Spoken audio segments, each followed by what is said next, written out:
What has happened in Post Shifters? Welcome back to another episode of the Post Shift Podcast. Of course, I'm your host, Shawn Soole. I've had to cancel some podcast live streams and I had to jump in some other ones.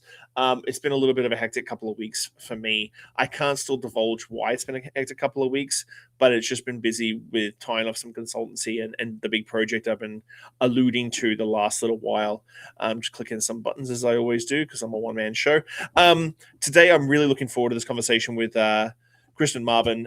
She is the author of Multi-Unit Mastery, which we're going to get into, like multi-unit leadership, which I'm excited for. Hospitality Leaders Roadmap, which is an audiobook, which I am definitely downloading this afternoon and making sure that I listen to that on my walks. You know me and my love of audiobooks. I'm not a reader. I just can't concentrate. I can concentrate when I'm on my walk. And she's the host of the Restaurant Leadership Podcast. So she's a leadership strategist advisor. She works with owners and operators on how to do leadership, because I think as an owner operator, it is extremely tough to expand on your leadership outside of one venue. When you got one venue, you can still have your finger in the pie. But what happens when you have 2 or 3 pies? And I'm envious of people who have really clicked this in. And one person that comes to mind is Jack McGarry from Dead Rabbit. Like, Jack McGarry has got multiple venues in multiple cities. He's got multiple different concepts now. One in New Jersey that he recently opened. He's got Irish Exit in the train station. And just listening to him and hanging out with him when I was with Sean Fincher in Annapolis a couple of months ago, well, this time last year now, was really eye-opening. So it's really cool. And the cool thing is that, and I've said this before, usually you see people on my podcast and we've got a relationship in the past, but as the podcast gets bigger and more popular, I get a lot of recommendations from people to have on the show. And Kristen's one of those people that I actually haven't got much of a relationship outside of right here, right now. So if you love my raw conversations about everything, when you have a brand new guest on the show, it's always great. So that's my intro. Welcome, Christin. Thank you so much for joining me. So excited to have wonderful conversation with you. I don't know how we don't know each other yet, but because it sounds like we speak the same language. So I'm excited that we're starting this journey and building this relationship today. That's fantastic. Yeah, I'm really curious about like the books you've written and sort of the direction of that leadership, because as we're talking in the green room, I do think we have a very strong alignment on how we feel leadership should be in the hospitality industry. And as always, I always mention my father, who was ex-military. My military upbringing definitely influenced my leadership style, and it still does to a degree, but I've definitely mellowed and got a little softer in my touch when it comes to this next generation. So I love origin stories. I'm a big comic book fan. What's your origin story getting into the hospitality industry and then specializing in that leadership realm? Yeah, I think like a lot of people that are probably listening to the show, I started cooking when I was 15 in my family's favorite Mexican restaurant. That was my first job. I'd go to school, I'd go play sports, and then I'd go cook for a little bit. And when I graduated high school, I moved to Colorado, and my mom called me and said, because she had just moved there, I found the coolest restaurant. And this was 1999, to give you a little bit of a date there. But she said, I found the coolest restaurant. The people are amazing. The food's incredible. You should absolutely come get a job here. And it was Outback Steakhouse. And I know, which everybody laughs today. So I learned how to serve and bartend there. And I'll tell you what, from moving from a really small town in the Midwest and being a really shy kid, moving into the industry, it opened up a completely different side of me. I became, social, and I loved the team dynamic and the competition that existed every single day. And the systems were incredible. I was 19 years old going, this training's amazing. They're testing me every day. I've got to know my shit. I learned how to sell things. It was just, that the staff was really close to each other. And of course there was this party atmosphere. So it was just an eye-opening world for me. I did that for a little bit. And then I wandered up the street one day to a 5-star 5-diamond hotel that was having a job fair. And I met the most charming Irishman who was a bar manager for us on our international student program. And from Dublin. And he was like, we're opening this cocktail bar. You should absolutely come be a part of this team. And I was like, oh, opening something for the first time? That sounds amazing. So I got a job there. I ended up working in the hotel while I was putting myself through college. And graduated from college and I had no idea what I wanted to do. So I was looking at jobs and I was like, I love what I'm doing. I'm making great money. I don't care that I'm working nights and weekends and holidays. This is great. I'm having a blast every day. So I went to the food and beverage manager and said, how do I do this for the rest of my life? And he said, well, take our management training course. So I got that binder out of the course and I said, okay, I'm ready to be a GM at 24. And so they said, Are we all ready to be GMs at 24? Are we just all ready to be GMs at 24? Yeah. I'm a little ambitious and sometimes naive. So it's a good combination sometimes, but fearless, And so they said, why don't you go be an AGM first? Which is a very good idea, right? So they sent me down to the steakhouse to work with a great GM. I was down there for 3 months and then a GM job opened at the bar that I had originally been a server at. And I applied for it. They gave it to me and I crashed and burned. It was great. I was partying with the staff, favoritism on the schedule. I mean, all the shit that you don't want to do. I did it. I had no financial acumen. I had no idea what anyone was talking about in leadership meetings. It was just, I was on a wild ride. So anyway, they were getting ready to open a fine dining concept in a new building and they had hired a GM that had worked for Danny Meyer. And I was obsessed with Danny. Setting the table was my leadership resource. And they said, do you want to go join this team as an assistant manager? And I, of course, jumped at it. They'd hired some master mixologists out of New York to build this beautiful cocktail program that nobody in the town had ever seen. This is in a smaller town in Colorado. And I was studying to become a sommelier. So it was just, it was constant learning and development kind of flowing in. And I got to watch setting the table come to life when we opened that restaurant. And a lot of the team and I are still pretty tight today. And it was just magical. So again, here I am mid-20s going, this is it. I found it. I want to do this for the rest of my life. I was traveling the world through food and wine and spirits. And it was really eye-opening for me. So I was there for about 5 years, ended up moving to Denver and saw a job on Craigslist for a restaurant that was in the heart of downtown. It was going to open in 2 weeks. Went and interviewed with the leadership team and we opened this beautiful Italian restaurant. It was super high volume. I was able to infuse a lot of that fine dining finesse into the style of service that we curated. And it was like one of the best. I've opened 13 restaurants, but the best opening ever. So joined that team, worked my way up as a managing partner with that group. We opened 5 different concepts in 5 years, which was a blast. So fun. Speakeasy to smokehouse, you name it.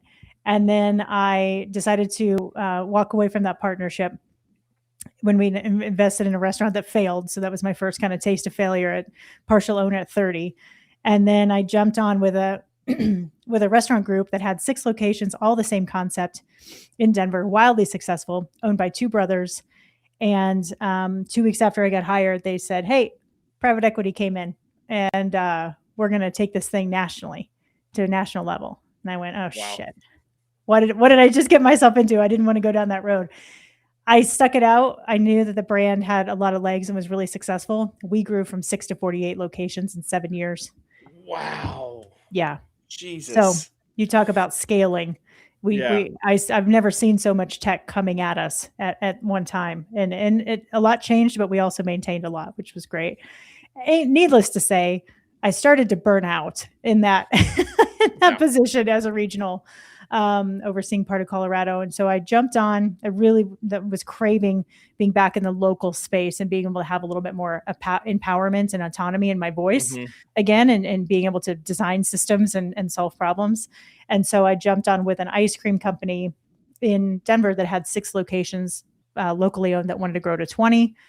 And then the pandemic hit and I had stopped investing in myself and stopped taking care of myself and started drinking pretty heavily to cover up my unhappiness. And when I stopped and realized I needed to start working with a coach and get back to my purpose, find my purpose again in the business, that's when I realized the one-on-one work I'd always done with people and opportunities and development and growth was my favorite part of the industry. And that's when I decided to launch my coaching company. That's awesome. That's a whirlwind. I know it's probably over 15 years, but that's a hell of a whirlwind experience to be able to pull off.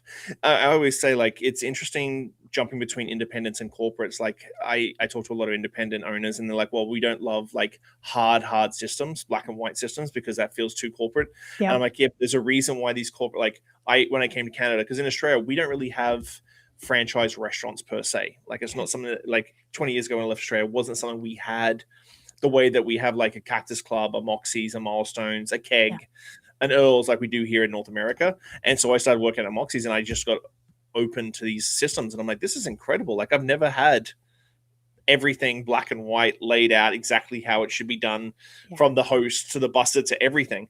And I always find the independents are always like pushing against that. They're just 100%. Like, well, no, they'll know how to do it. Yeah. So at the single unit level, what separates a strong operator from someone just surviving as a leader shift to shift? It's really as simple as, can you take a day or two off a week and fully disconnect and not get the text messages all the time? And is your team empowered enough to make great decisions so that you can actually walk away and have some sort of balance in your life with one restaurant? It's as simple as that. And do you think though that's one of the leadership habits you need to sort of have? Because as I said in the green room, it's one of my hardest things to get through is like detaching myself. And the funny thing is when I'm consulting for a client, I can detach myself, no problems at all. When I'm in the business, it's like, oh no, I need to do everything. But with a client, I'm like, oh no, I can tell your managers to do this and your bartenders to do that, and they'll do their thing, and I don't have to worry about it. Yeah. Do you think that's one of the early like leadership habits you need to get on board? Is there any others that you kind of feel like you need to, like non-negotiables as a leader in a single unit to make sure that you have long-term sustainable leadership? Yeah, I mean, I think and to go back to what you just said, Shawn, I want to dive in. I would like to dive into that with you later. Let's you and I schedule some time, because I would like to coach you on that moment that you're having, because I want to understand what the difference is with your mindset in terms of how you're thinking about your clients and how you're thinking about your business. Because if we can unlock that, when you are a single unit operator, it's really important to sit down and design what your vision is for the business and what your vision is for the role, because you've got to have a target to move to and some sort of North Star to measure yourself, measure your actions and your behaviors against. So when you are a single operator and you start to feel pulled in, well, gosh, we just had a really bad Sunday shift. Maybe I should start being there on Sundays now. Instead of taking time to coach and dig and figure out what the root cause of that problem was, and use that as a moment to teach and coach the team and get better and empower them to make better decisions next time. Instead of doing that and just jumping back in, when you have a vision, you can take a second and stop and go, wait a minute, is me jumping into the business on Sundays again helping me get closer to the goal and the vision I just set for myself? Or is it pulling me farther away? So that's a really, really crucial thing that I think a lot of owners start their businesses without. And because they just think about the business, all the aspects of the business, but they need to think about themselves and what life they want, what kind of lifestyle, what kind of life they want to live. And from there, once you have clarity around that, then you can start to develop the really powerful skill of boundaries. Right? No, what I'm are not boundaries? kidding. Boundaries don't exist. Your face says it all. Your face says it all, right?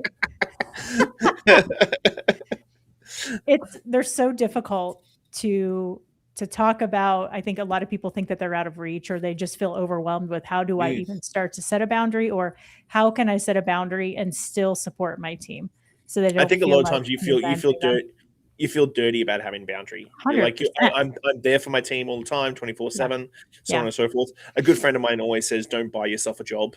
If you're going to like get into the restaurant business as an owner, don't buy yourself a job.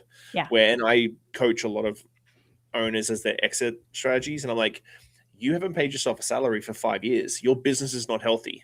Yeah. Like as a leader, it's not a business. Your business is not healthy. If you leave, your business fails. And so it's not worth anything to sell. Yeah. You know, it's funny too, because I was doing a leadership workshop last week with a group. They've got 4 locations. They're getting ready to expand rapidly. And the owner was at the leadership workshop, and we were getting really vulnerable, and we were talking about the type we were designing their leadership style. And I asked the owner what was getting in their way of being more successful and happier. And he said, I can't walk away from the business on a regular basis because I feel guilty.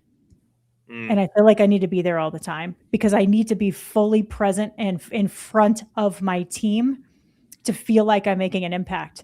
And I stopped him and I looked at the entire room and I said, who in here would like to see this owner take more time off? And they all raised their hand. So our teams see when we're there all the time, but they don't necessarily want that for us, right? If we are going to grow, and everybody starts with a single unit, right? If you have aspirations to grow your restaurant or to have any sort of life outside of your restaurant and not be chained to it, like you said, you've got to figure out how to start trusting your people to take care of the business when you're not there. They may not do it exactly the way that you want or at the level.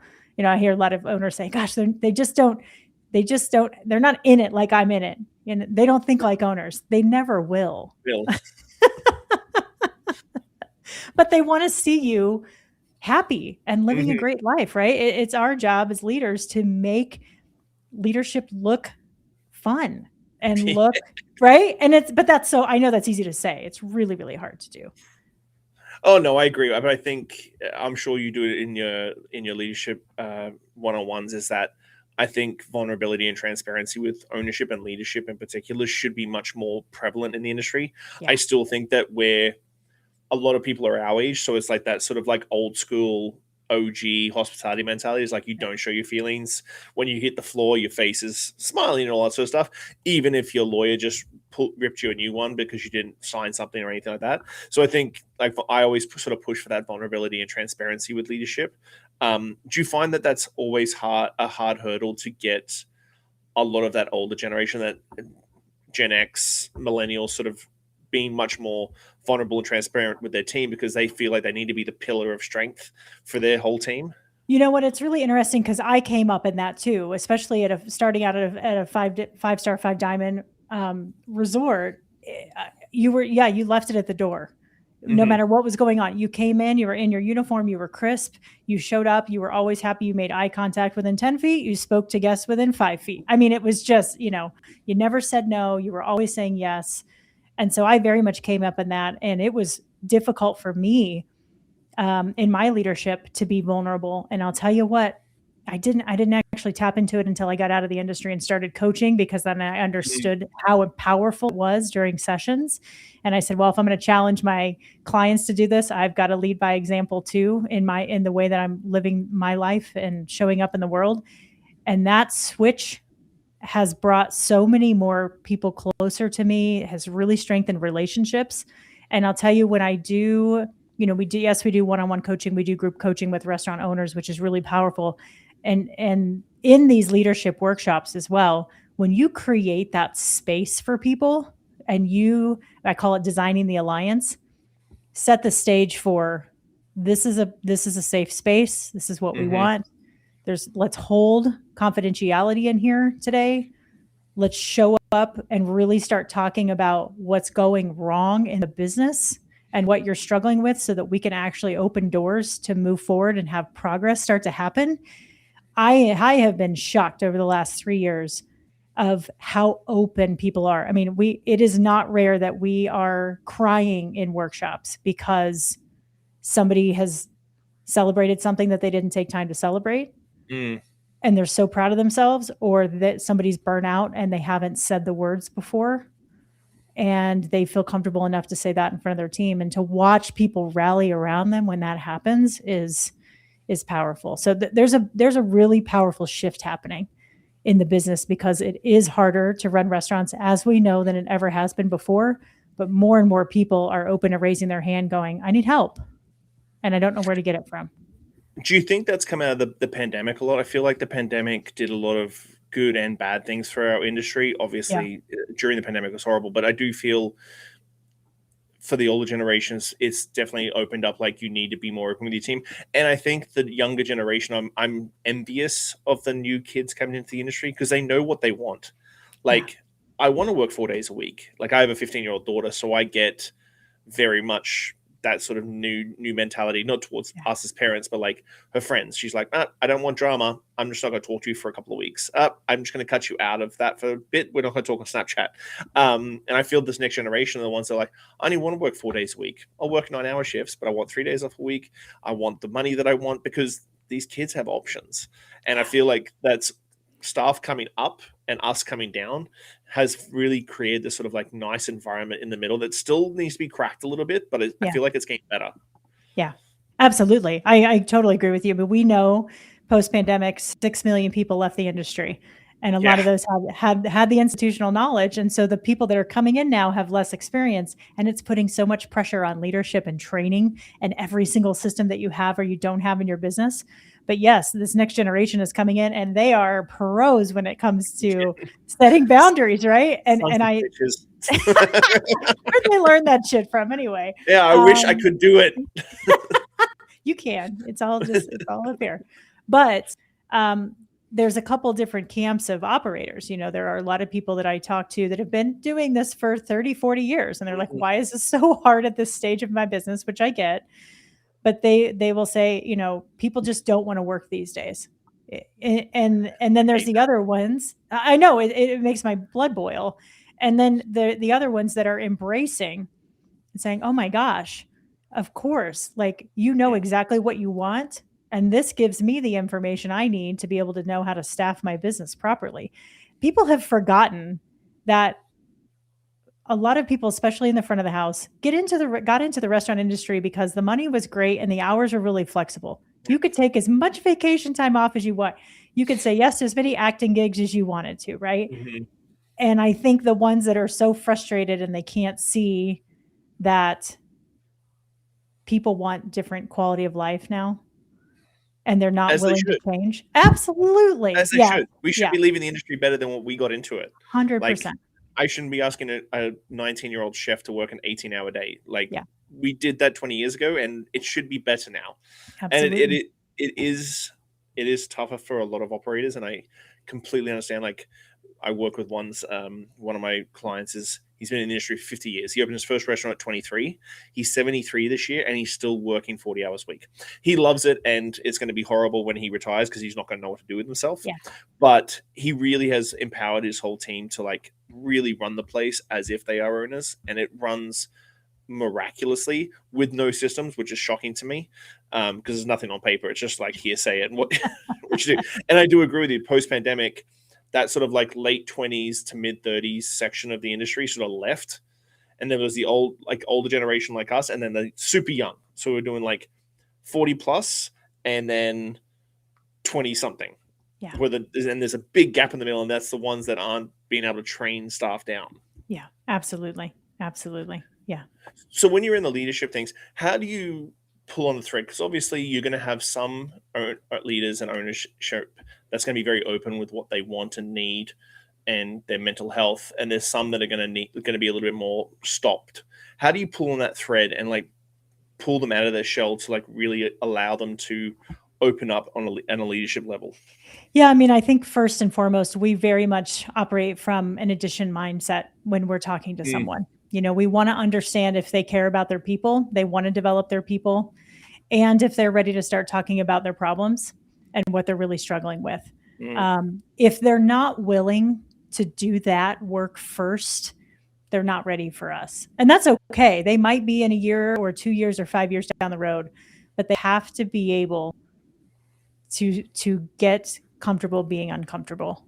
Because when we coach and we take them through our framework, we are asking really tough questions and we are challenging their verbiage that they're using with their teams, and we are challenging their mindset. And that takes a long time to unravel. So it's really about creating space for people on a consistent basis where we can dive deeper. That's what coaching is, helping people get a deeper level of knowledge and understanding around their leadership style and how they're running their business. So once we set that stage and create that space for them to just go deeper and deeper and deeper, they start to understand what's actually happening, because we move 1,000,000 miles an hour in this business. And there's even, yes, we may sit down operations meetings, but to actually have an owner sit and deeply strategize about, let me look back at the last 90 days of my business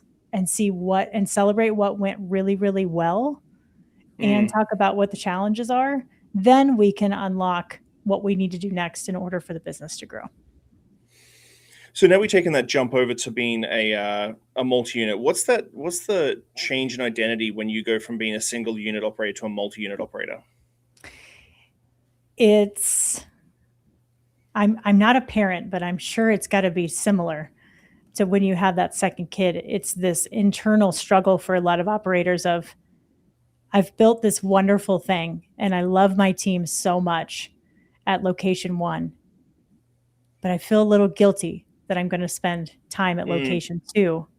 How do I separate my time, support both teams, and feel like every time I'm in the restaurant, I'm making an impact? Because when you're in one location, you can run food.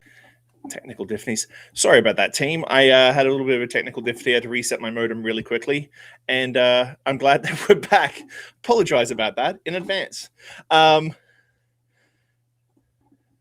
So I'm just going to go back to here. Here we go.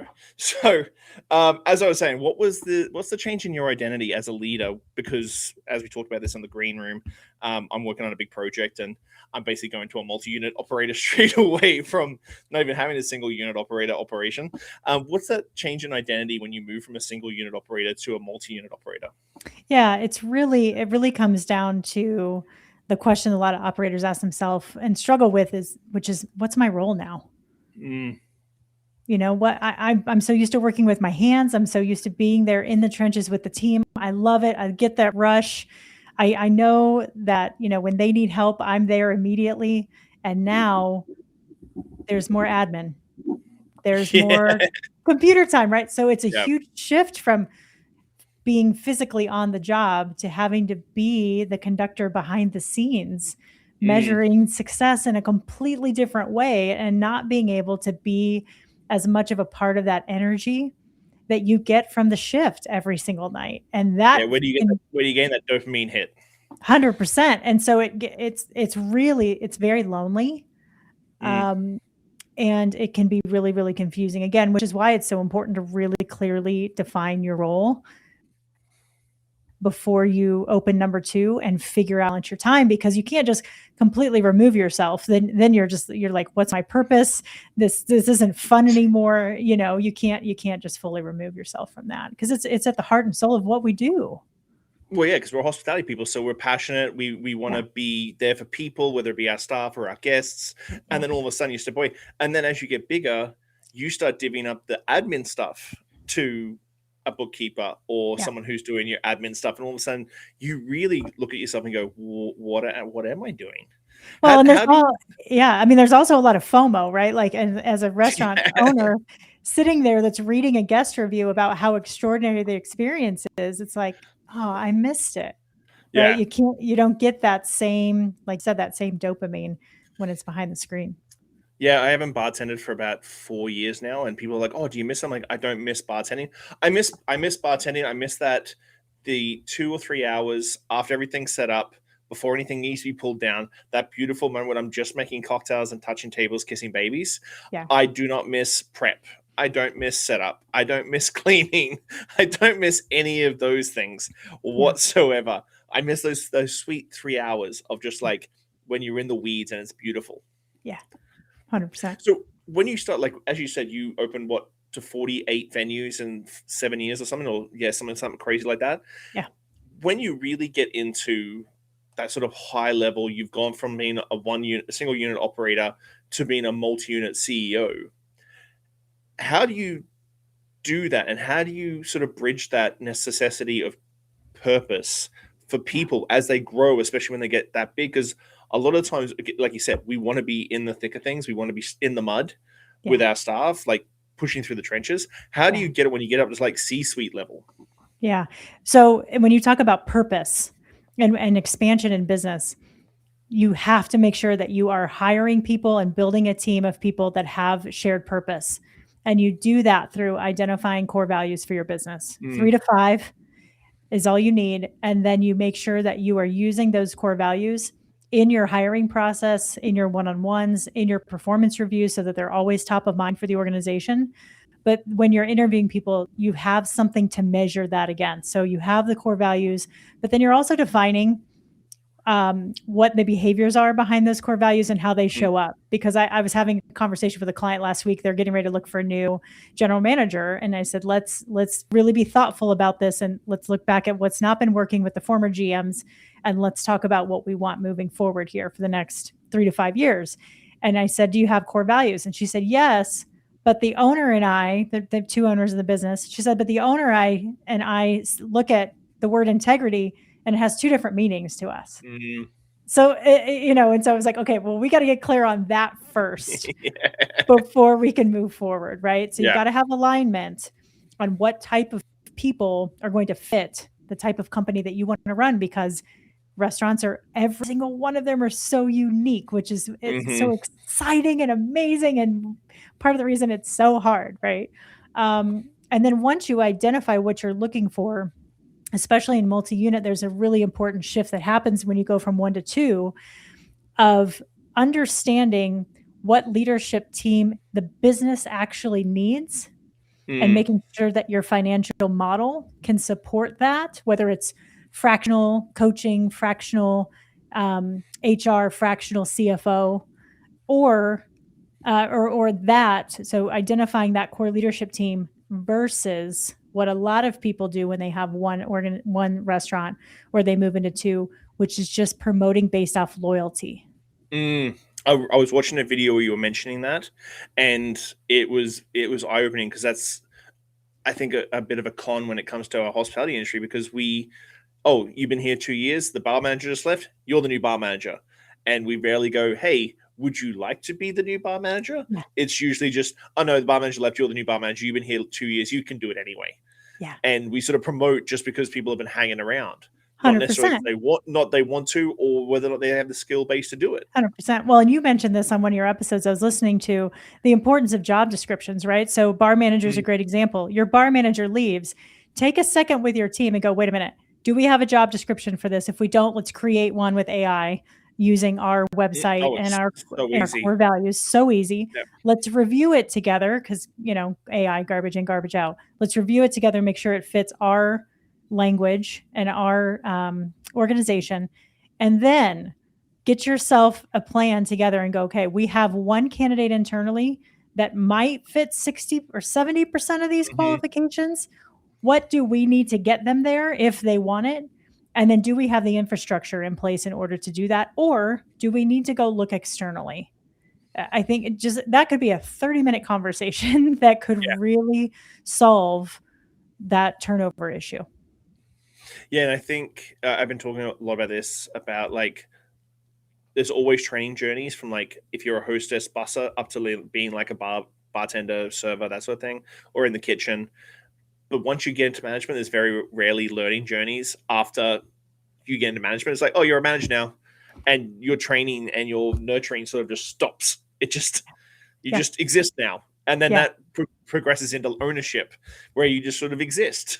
100%. It's a lot of the reason why I burnt out in the industry. I had been Mm, very passionate about, like I talked about earlier, finding ways that I could learn and grow myself, whether it was the book Setting the Table, whether somebody said, hey, we're offering a sommelier certification. I was like, yeah, please sign me up for that.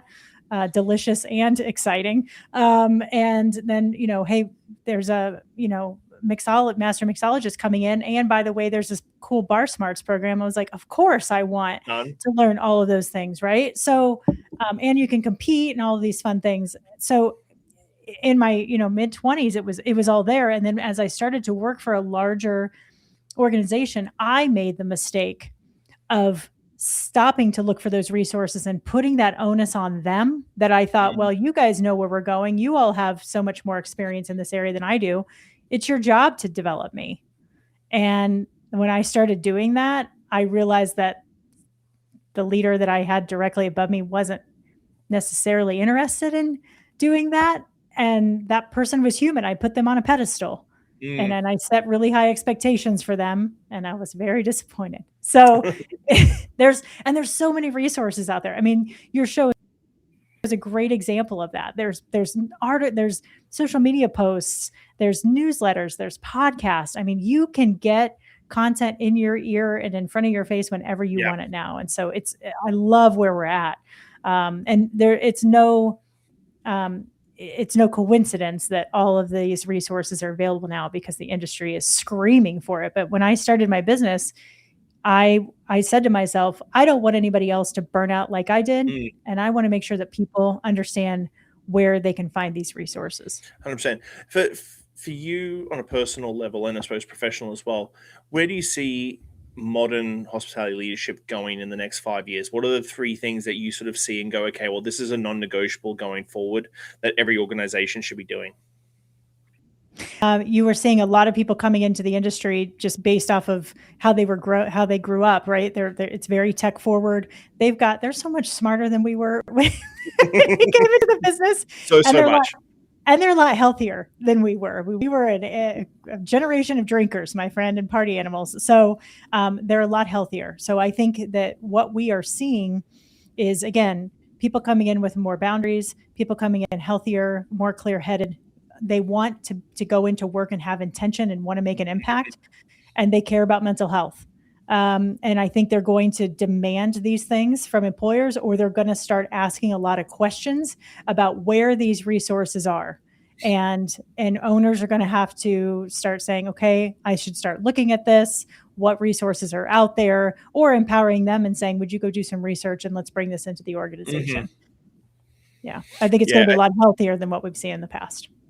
Which, again, I am jealous and envious of the fact that they have these beautiful boundaries and like know exactly what they want, because, again, we were a generation of partiers and that's the thing. But again, I think that's changed as well. Like, you go into your favorite bar post shift and you're like, had a really bad night. Here's a shot of Fernet. And you're just like, probably not what I need right now, but I'm going to take it because I don't want to be rude.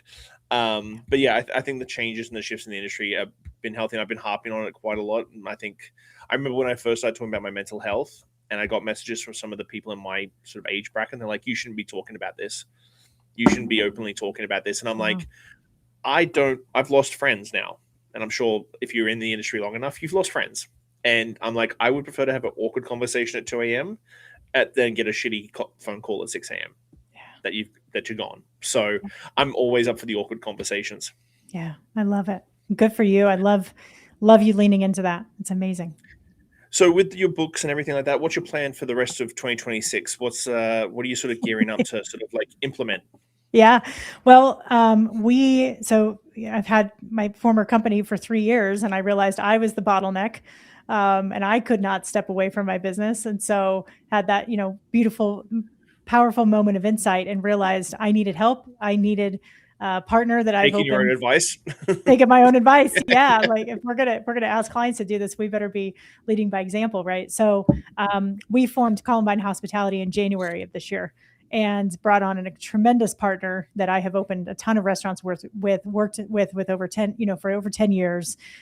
He takes everything I do and 10X is the quality of it, which is incredible because I move 1,000,000 miles an hour. I'm the hyper. He's very much the integrator. And so we are a killer team. And we are hiring a team of coaches to take the framework that exists in multi-unit mastery and roll it out to our clients internationally. So for us, we are scaling. We've hired our first client, or our first coach already, excuse me. And we will be looking to hire our second coach within the next month or two. So wow, that's awesome. Yeah, it's incredible.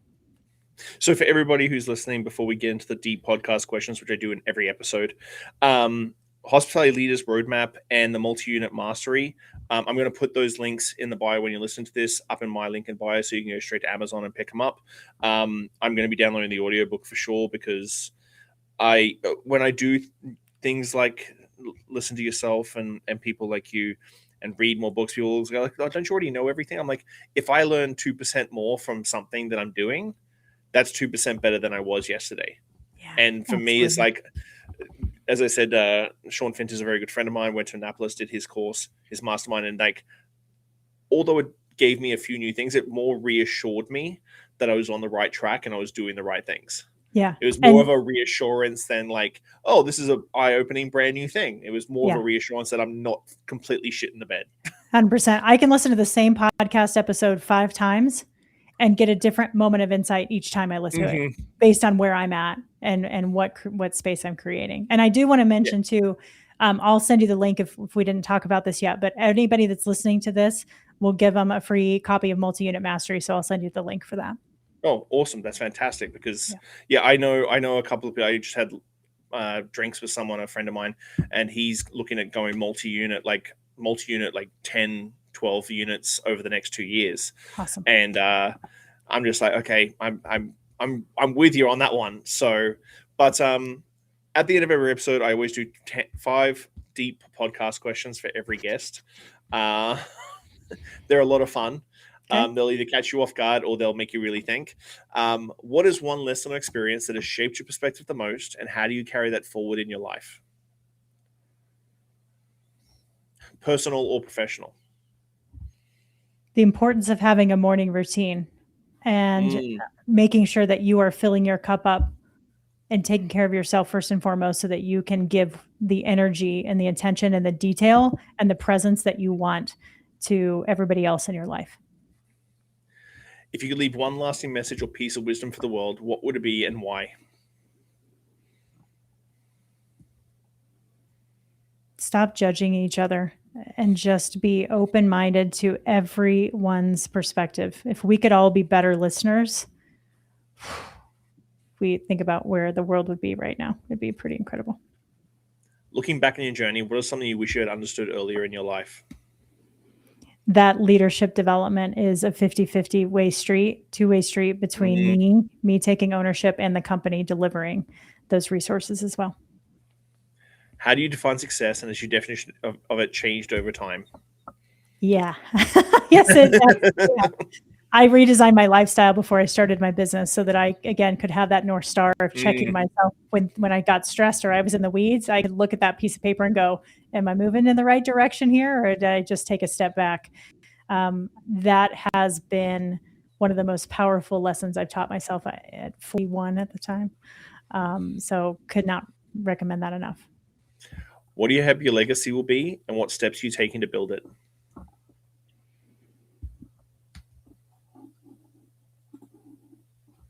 I hope that people at my grave will say, she was always positive. She always made time for us. And she cared so much about the industry and made a huge impact. And that my resources will live on, the books, the podcast, the content will live on beyond. That's awesome. Well, as I said at the very start, like I've been getting used to having people who I've never met on the show, and it's still learning. But I've actually become really good friends with a lot of people that I never met before, and then start chatting. And today was no different. Like your insights, and I think it's sometimes tough because you obviously have your podcast and books and stuff. Sometimes you feel like everybody should know this already, and then you meet people and you don't know this. And you should know this. And maybe I need to lay this out a little bit better, because like there's times when I do my episodes and I'm like, does anyone really give a rat's ass? And then I have someone message me. I'm like, oh, wait a second. Yeah, there's people out there that are like still trying to figure out all this stuff themselves. And I think it is always one of the things, right? Especially right now, it's a little bit doom and gloom for the hospitality industry. So everybody's like, I'm just focusing on my single unit. And I'm like, but can you expand? Can you replicate? Can you do this again? Yeah. And so I really appreciate your insights today. It was a fantastic episode. Awesome. Thank you so much for having me. I appreciate it. Great to meet you. Great to meet you. Thank you so much. And I'll let you know when this episode comes out. Sounds great. Thanks, Christin. Bye. And all right, post shifters, that's it for now. Keep your standards high, your spirits neat, and your team tighter than your pork costs. Catch you next week on the Post Shift Podcast.